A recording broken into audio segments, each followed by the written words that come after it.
There are a lot of videos on triads on YouTube, but the thing is that it's not just about memorizing the triad shapes. We have to learn how to use them, when to use them. How can we connect the triad shapes to scales that are right there so that we can throw them into a solo or use the triads when playing rhythm guitar? In this video, I'm going to show you the 3 most common triad shapes that we use.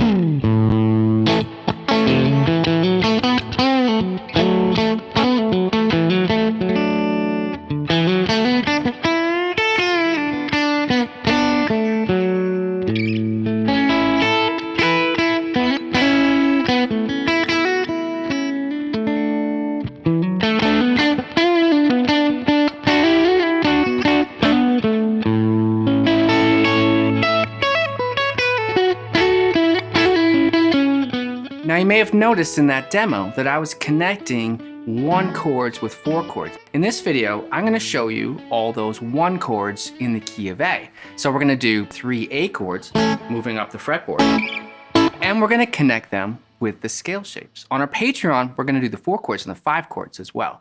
But here, let's start with the 1 chords. So you probably already know what I call cowboy A. It's an open chord shape, and in fact, that cowboy A becomes a triad moving anywhere up the fretboard that we need. But in fact, in the key of A, it's still just cowboy A, and that's what we're going to use. So that's triad shape 1. Now we could move on and we could memorize the next triad shape going up. But before we do that, let's just notice that triad shape 1, we could call this the A shape, is connected to what major pentatonic scale shape? It's connected to what I call easy shape, shape 1. Well, that's perfect because shape 1 is our favorite. It has most of the licks that we've probably memorized already. We just have to remember that this triad is always there, a part of easy shape major pentatonic. So if easy shape major pentatonic is here, I put my pinky on A, first finger pinky rule, I play my easy shape from there. So now take any simple lick that you already know in easy shape, like say our favorite bend, and on the root, or and on the triad. Make your triad the option for resolving a lick. We could descend from above. We could come from the top of that shape and hit the triad. That's a very nice way of adding some more depth or interest to your solo. It's no longer single notes. We've got a whole chord in there. We could come from below. And there's the triad there, right? File that away in your memory. When we have the A shape, in this case it's cowboy A, but it could be anywhere, right? Then we have easy shape. Okay, so that's our first triad shape. Let's do the next one. The next one I call diagonal line. Why do I call it diagonal line? Well, it is a diagonal line. If you like the caged system, you could call this the E shape. This would be the E shape of A, but I don't know, diagonal line works for me. Now, we have to know, how do we find diagonal line? We can just memorize the A goes here and A goes here. Yes, but we want to be able to use these chords whenever we need them for any chord for any key. So we have to file away in our memory how we find diagonal line. And diagonal line comes from this bar chord. Just like the other one came from a bar chord, this one now comes from the bar chord with its root on the low E string. Good, so now we have 2 triad shapes, right? We have this guy and we have this guy. That's quite a lot already. If we were playing, say, rhythm guitar, we could even just combine those 2 chords. We could have A here and A here. We could have A here with a scale, and then we could have A here with scale. But we gotta know what the scale shape is there. What is A major pentatonic right up here? If that was easy shape, this is extension shape. We can see it. Again, we can see it in the shape of the chord, in the shape of the triad. Mostly with extension shape, we just play the top 3 strings because that gives us our box, the blues box, the house of blues, a lot of you call it. And there it is. It's as simple as just spending the time to remember where things are in relation to others. And of course, we've got to know the strings, the notes on these two strings. If we don't know the notes on these two strings, we wouldn't have known right away that that's an A, and therefore we wouldn't have known right away that the triad is there, and therefore we wouldn't have known right away that the extension shape is there. That's a lot of things all coming from one little thing that we memorized, which was just that that's an A. This work that we do need to do as guitar players pays off so much. So let's combine. We have this triad and we have this triad, and this triad down here is linked to easy shape, and this triad up here is linked to extension shape. So we can combine them. Hit an A chord down here, play a little bit of easy shape. Hit this triad up here and play a little bit of extension shape. That's a pretty cool sound. Now, it's not that hard to combine chords and scales whenever we can look down and see what we need at a moment's glance.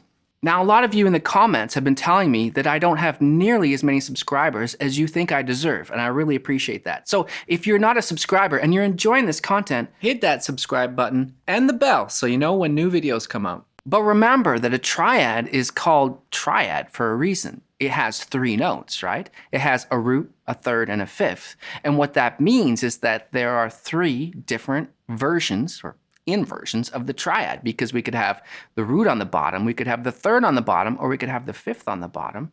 And on the guitar, it works out great. We just need to memorize the 3 and we're good to go.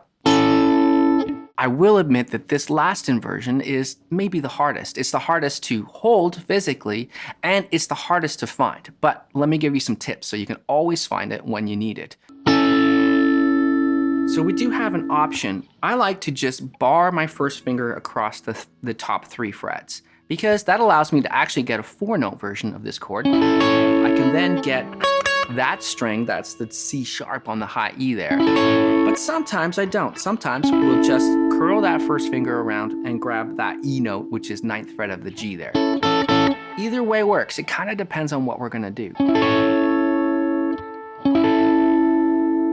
Okay, so now we've got our 3rd triad. Let's remind ourselves, what are all 3? We have this one, we could call straight line, or some people call it the A shape. This would be the A shape of A. Oh, that seems too easy. Or then we have diagonal line. Some people call that the E shape. I call it diagonal line because it looks like a diagonal line. And then we have, what are we gonna call this one? You might call it the D shape, or you might call it the C shape. Call it whatever you want. It's the other one, right? It's the 3rd one. So we got 1, 2, and 3. But don't forget, it's not enough to memorize just the triad shapes. We want to memorize how the scales fit on top of them. And they do. They share the same notes. Major Pentatonic will have all those notes of that triad shape. So let's memorize where this one comes from. The triad shapes, like I said, often look like the scale shapes that they're connected to. And this one does. This one is funny B, major pentatonic. Maybe we call this triad shape funny B. I don't know. But if we take pinky and put pinky on A, 12th fret, that means pinky rule for major pentatonic from the A string is funny B. Some people call it shape 4. So whenever we find that triad shape, we now know what the scale is and we can play. And we can resolve on that triad whenever we want. Or we could start with the triad. We could even use the triad as a launch. We could do something like this. That sounds quite Allman Brothers, actually. One of the things that's really important with guitar lessons is for students to be able to ask the teachers questions. And that's one of the downsides of YouTube, is you can't speak to me right now because I'm not gonna hear you, right? So one of the things I'm thinking about doing is doing some live streams here on YouTube in which I can answer some of your questions. So let me know in the comments below, would you be interested in seeing a live stream here so you can ask questions? So let's connect all 3. When we're on this A, we have easy shape.